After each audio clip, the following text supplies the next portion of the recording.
combining a passive solar greenhouse with the living area in one building can be tricky. Yeah, Rob and I have been talking a lot about this actually. I'm thinking of doing just that. Can you give me the most important aspects that need to be considered? Humidity control is probably one. The terrain is rather steep step of approximately 4 meters. Ground floor would be the greenhouse. Upstairs, somewhat staggered backwards into a slope, would be the living area. All three of you, thanks for the great stuff you're doing. That's funny because that's exactly what Rob and I have been talking about with my house that I want to build.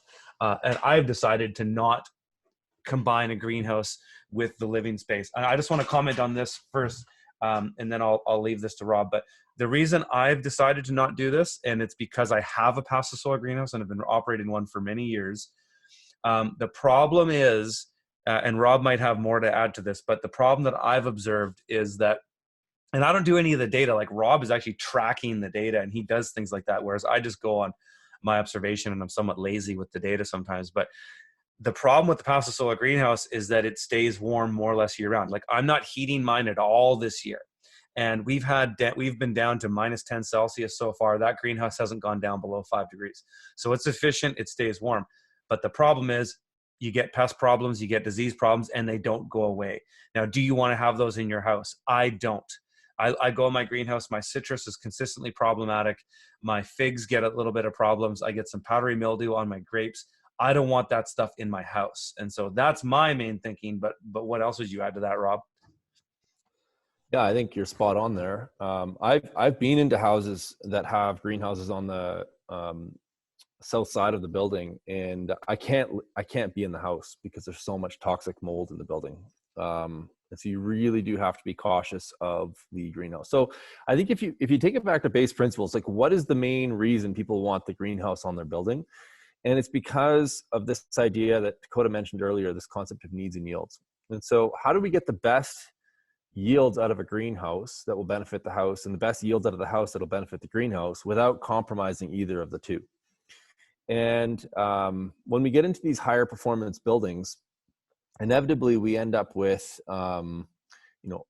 various different ways of managing air in order to keep the air inside the house at a high quality. And so we can benefit, we can create a benefit in the greenhouse from the home by, for example, if you end up having an exhaust fan on your stove, typically that's exhausting air from the cooking process, which is 21 degrees Celsius and a high humidity, and we just dump that outside into the air. There may be an opportunity to harvest some of that heat and put that into your greenhouse if you do it in the right way. It's a little challenging. That was probably a bad example. A bathroom fan would be a better example of that. The reason cooking gases might not be good is because there can be entrained grease and things like that, which you may not want in your greenhouse. But a bathroom fan is totally fine. It's fine to send some farts out to the greenhouse. It'll probably benefit the plants anyways. And most of us would just dump that air outside. And so we're paying money to heat that air that we're then exhausting straight outside. That could go into a greenhouse pretty effectively. A clothing dryer, if you're going to use one of those, we don't have one in our house, but instead of just exhausting the air outside, you could create a benefit to your greenhouse by using that hot, humid air to keep the greenhouse warm while you're drying clothes. And so another one would be gray water. So if you're going to have a bath, especially in BC, gray water is totally legit. You can use that bath water, which is it's going to be warm. If you're using the right soaps, there's actually potentially going to be potassium in that soap if you're using like a Bronner style soap. And then that gray water can become an irrigation source. The reason that mold becomes an issue in greenhouses is that you've got plants transpiring. So as they suck water out of the soil and they photosynthesize, they put moisture into the air.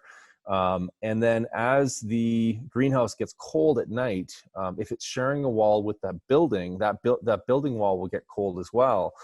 And at some point when we reach, depending on the humidity in the air, once we reach what's called the dew point, and the dew point is something we're all familiar with because when it gets cold at night, right before, even in the middle of the summer, actually, it gets really cold at night and you wake up and everything's covered in water, even though it hasn't rained.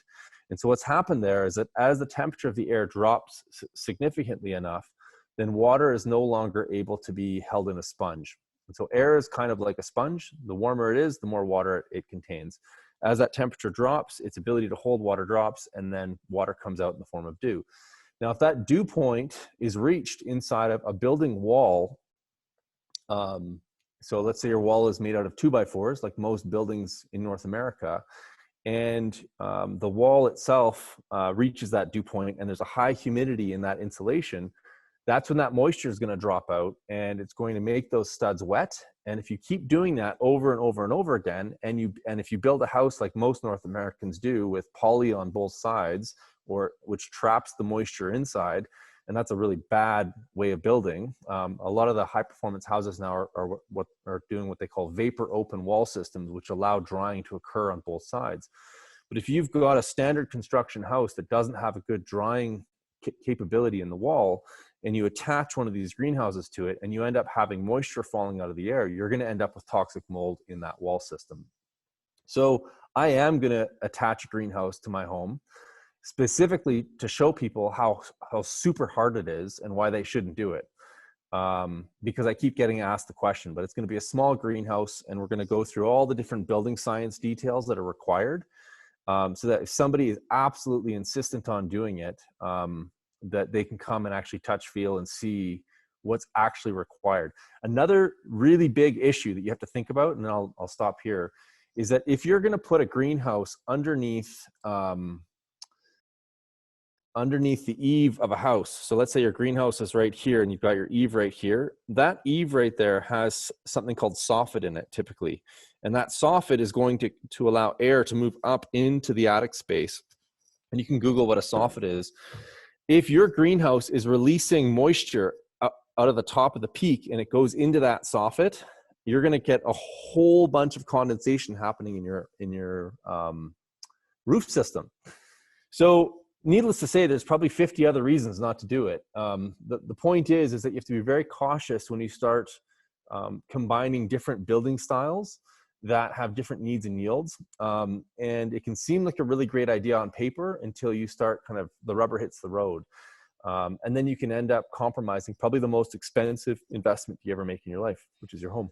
Exactly. But, there's sort of a happy medium there. And it's kind of what I've done at my place here, guys, is I've got my house isn't 100% connected to my greenhouse, but there's a roof structure connected to it. And I only have to walk 10 feet out of my back porch in a covered area into my greenhouse. And there's a door there.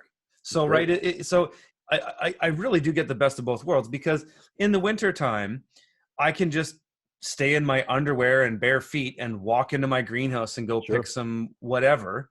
And I'm cold for 2 seconds. And so that way I keep it separated. And I really think if you want to do it, that's the way to do it. I having, 5 years with this greenhouse, it would be insane to compromise your home with that. I mean, like you said, you're going to put that much time, money, and resources into building a home, and then you're going to have this massive open-ended thing that's going to potentially cause all these problems. It's not worth it.